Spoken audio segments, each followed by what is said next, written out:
کسی نے پوچھا حضور آپ کا سن ولادت کیا ہے؟ آپ نے فرمایا کیوں نہ قرآن سے پوچھ لیں۔ یار یہ عجیب سوال ہے، عجیب جواب ہے۔ حالانکہ سن ولادت کی باری آئے تو لوگ اکثر اعزاء اقربا ماں باپ کی طرف رجوع کرتے ہیں۔ امام احمد رضا بریلوی کا علم دیکھو، شعور دیکھو، عقل دیکھو، اللہ رسول سے نسبت دیکھو۔ فرمایا قرآن سے پوچھ لیتے ہیں۔ اب وہ بندہ بڑا حیران ہوا کہ یہ تو عجیب بات ہے کہ اگر کبھی کسی شخص سے اس کا سن ولادت پوچھا جائے تو اس نے کبھی یہ نہیں کہا کہ جی میں قرآن سے بتاتا ہوں۔ بھلا قرآن چو بھی کدی بندیاں دے جمن دے سال لبے نہیں، لیکن اسے سمجھنا چاہیے تھا کہ اس کے سامنے کون کھڑا ہے۔ امام احمد رضا بریلوی، سنیہ دا مرشد، سنیہ دا پیر، سنیہ دا رہبر، سنیہ دا لیڈر،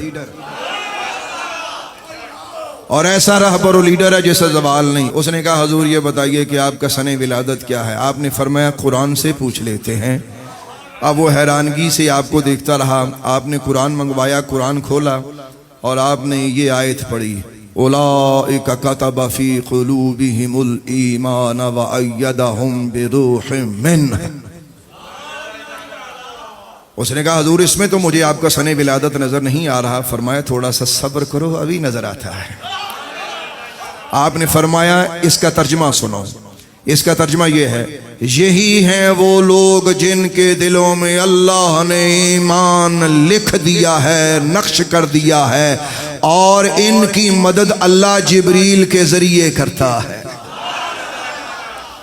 آپ نے ارشاد فرمایا، اس نے کہا حضور مجھے تو اس میں کوئی آپ کا سن ولادت نظر نہیں آیا۔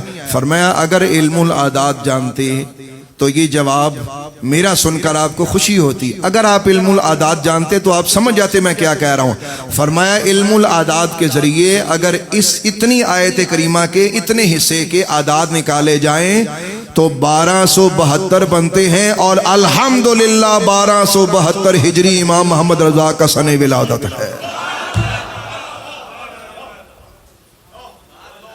یہاں تک بات سمجھ میں آ گئی؟ بندہ اٹھیا، بندہ پیر چومن لگ پیا، انہیں کہا صدقے جاواں ایسا بندہ تے میں پہلی دفعہ دیکھا جیڑا اپنے جمن دا سال بھی اللہ دے قرآن چو کٹ کے دیندا ہے۔ سنیے گا ذرا، ایک چیز اور میں اعلیٰ حضرت امام اہل سنت کی آپ کی خدمت میں رکھنا چاہتا ہوں۔ لوگ کتابیں لکھتے ہیں، کتابوں کے نام لکھتے ہیں۔ تسی کو کتاب لکھو پنجابی، اردو، عربی، تسی وہ کتاب دا نام رکھ دیو۔ امام احمد رضا بریلوی اتنا بڑا رائٹر ہے، اتنا بڑا ادیب ہے کہ آپ کی کتاب کے نام میں ہی، صرف نام میں 4 فائدے ہوتے ہیں۔ امام احمد رضا بریلوی کی کتاب کے نام میں ہی 4 فائدے ہوتے ہیں۔ پہلا فائدہ کیا ہوتا ہے امام احمد رضا بریلوی کی کتاب کے نام کا؟ کہ وہ نام عربی ہوگا، نمبر 1۔ نمبر 2، دوسرا فائدہ اس کتاب کے نام کا یہ ہوگا کہ وہ کتاب کا جو نام ہے وہ نظم میں ہوگا۔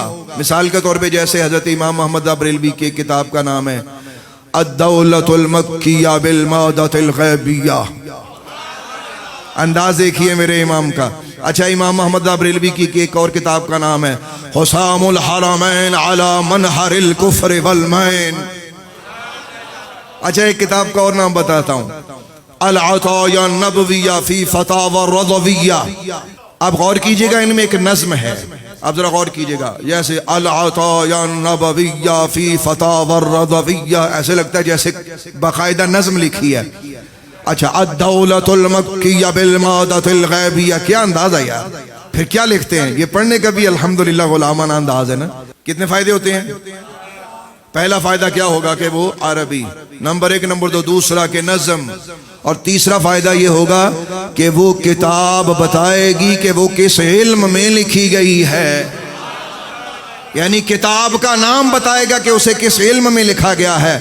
اور چوتھا اور عجیب ترین فائدہ جو شاید کوئی شخص اپنی محنت سے، اگر کوئی شخص علم العادات پہ بڑا اسے دسترس حاصل ہے، بڑی محنت اس نے کی ہے، شاید وہ کر سکے، لیکن وہ 2-4 کتابوں کے نام کے بعد وہ فیل ہو جائے گا۔ یہ خدا دا صلاحیت تھی کہ امام محمد فرمایا کرتے تھے کہ اس دل پہ اس کی عطا ہے، اللہ نے علم کے خزانے کھولے ہیں احمد رضا بریلوی پر۔ تو چوتھا اور عجیب ترین فائدہ کیا ہوتا تھا؟